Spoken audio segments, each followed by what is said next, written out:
kami dari kelompok 6 biomolekuler dengan saya sendiri, Afrosel Agustini, dan rekan saya Dela Puspitasari, saya Mansari, Saya Geli. Kami dari kelas 2A Teknologi Laboratorium Medis jurusan Analis Kesehatan Poltekkes Kemenkes Bengkulu akan menjelaskan tentang materi biomembran dan struktur sel. Selamat menyaksikan. jadilah. Oke, baiklah, kita akan menjelaskan tentang biomembran dan struktur sel. Biomembran adalah suatu struktur yang sangat tipis yang biasanya dapat divisualisasikan hanya dengan mikroskop elektron. Biomembran terbagi dengan tepat dalam 3 kategori: membran plasma, membran sitoplasma, membran nukleus. Kategori ini dapat dibedakan oleh hubungan geometri dari sel, komposisi kimia, ultrastruktur, dan tingkah laku fisiologi. Struktur dan senyawa penyusun biomembran. Umumnya membran mempunyai ketebalan 7,5 nanometer sampai 10,0 nanometer. Senyawa utama penyusun membran adalah protein dan lipid. Protein biasanya mencakup setengah sampai 2/3 dari total berat kering membran. Jenis dan proporsi molekul protein dan lipid yang terkandung pada membran beragam, tergantung pada jenis membran dan kondisi fisiologis dari sel yang bersangkutan. Perbedaan ini dapat dilihat di antara membran plasma, tonoplas, retikulum endoplasma, nucleosom, mikroroplas, nukleus, mitokondria, dan benda mikro, peroksisom, dan gliksisom. Komposisi membran berbeda-beda tergantung pada spesies dan lingkungan tempat tumbuhnya.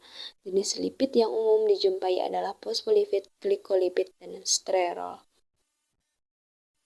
Komponen membran penting lainnya adalah Ca2+, di mana tanpa ion ini membran akan kehilangan kemampuannya untuk mengangkut bahan-bahan terlarut ke dalam sitoplasma atau organel-organel sel. Tanpa ion Ca2+, membran akan menjadi bocor, di mana bahan-bahan yang sudah dibawa ke dalam sitoplasma atau organel akan dapat merembes keluar. Fungsi Ca2+ belum diketahui dengan baik, tapi diperkirakan berperan mengikat bagian hidrofilik satu sama lain dan dengan bagian protein yang bermuatan negatif di dalam membran. Peranan biomembran. Yang pertama, komunikasi sel. Protein membran pada sel berperan dalam pengiriman sinyal dan komunikasi antar sel, penting untuk koordinasi fisiologis. Yang kedua, pembentukan ruang terpisah dalam sel. Pelipatan membran dan organel-organel dalam sel membentuk ruang terpisah, penting untuk berbagai proses seluler. Yang ketiga, regulasi permeabilitas sel. Biomembran mengatur masuk dan keluarnya zat dalam sel, memungkinkan sel berfungsi dengan efisien. Gangguan patologi dalam biomembran. Yang pertama, penyakit autoimun. Autoantibodi menyerang membran sel menyebabkan kerusakan dan kelainan dalam fungsi sel. Yang kedua, sindrom X fragile. Gangguan genetik yang disebabkan oleh perubahan dalam protein menyebabkan gangguan perkembangan kognitif. Yang ketiga, hemolisis. Kelemahan dalam membran eritrosit menyebabkan pecahnya sel darah merah, mengakibatkan anemia. Selanjutnya adalah pengertian struktur sel. Struktur sel adalah suatu pengaturan dan hubungan antara unsur-unsur atau elemen-elemen sel yang saling berhubungan dalam suatu kesatuan sistem sel sebagai unit terkecil makhluk hidup.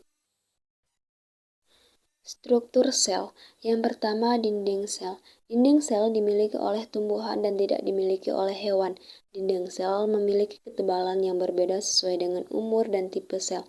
Sel yang masih muda biasanya memiliki dinding tipis dan sel dewasa memiliki dinding tebal. Membran plasma. Membran plasma adalah selaput terluar sel yang disusun oleh molekul lipoprotein dan molekul yang menyempurnakan struktur membran plasma. Selain itu, pada membran plasma pun terdapat kolesterol. Membran plasma memiliki tebal sekitar 7,5 sampai 10 nanometer. Yang selanjutnya, fosfolipida. Membran plasma terdiri atas fosfolipida bilayer, yakni 2 lapisan lemak yang berikatan dengan fosfat. Fosfolipida adalah molekul fosfat dan molekul lemak yang mirip dengan kepala dan ekor. Adapun fosfat memiliki sifat hidrofilik sedangkan lipida memiliki sifat hidrofobik. Protein membran. Protein membran adalah protein yang ada pada membran sel. Protein dalam fosfolipid bisa berjumlah lebih 50% dari berat membran tersebut. Nukleus atau inti sel. Nukleus atau inti sel adalah komponen sel bermembran yang memiliki bentuk bulat atau lonjong. Letak nukleus terdapat di sitoplasma bagian tengah, tetapi pada sel tumbuhan nukleus terletak agak ke tepi sitoplasma. Retikulum endoplasma. Retikulum endoplasma atau disingkat RE merupakan vesikel atau kantung yang memiliki bentuk pipih, bundar, atau tubular. RE memiliki selapis membran dan berhubungan dengan membran inti juga membran plasma, sehingga berfungsi sebagai penghubung antara bagian luar sel dengan bagian dalam sel. Badan Golgi. Badan Golgi banyak ditemukan pada sel-sel yang melakukan fungsi ekskresi.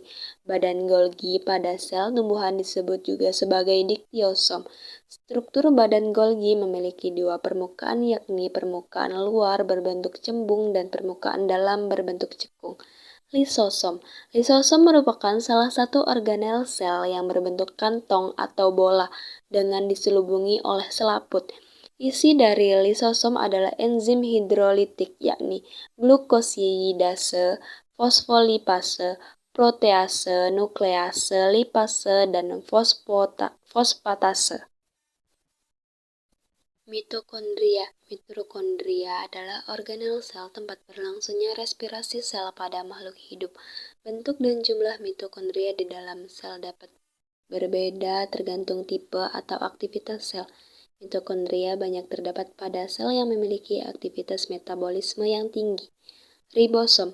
Ribosom adalah organel bermembran memiliki isi untai RNA dan protein yang bermacam-macam, karbohidrat, sedikit lemak, dan mineral. Struktur ribosom terdiri dari dua bagian, yakni subunit kecil dan subunit besar. Jenis sel. Yang pertama, sel prokaryotik.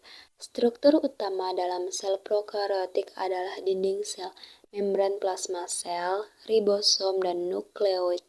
Bahan genetik. Kelompok sel prokaryotik antara lain adalah bakteri dan mikoplasma. Kedua, sel eukaryotik. Struktur pada sel eukaryotik jelas berbeda dengan sel prokaryotik. Pada sel eukaryotik terdapat karion dan nukleus. Dalam nukleus tersebut didominasi oleh DNA.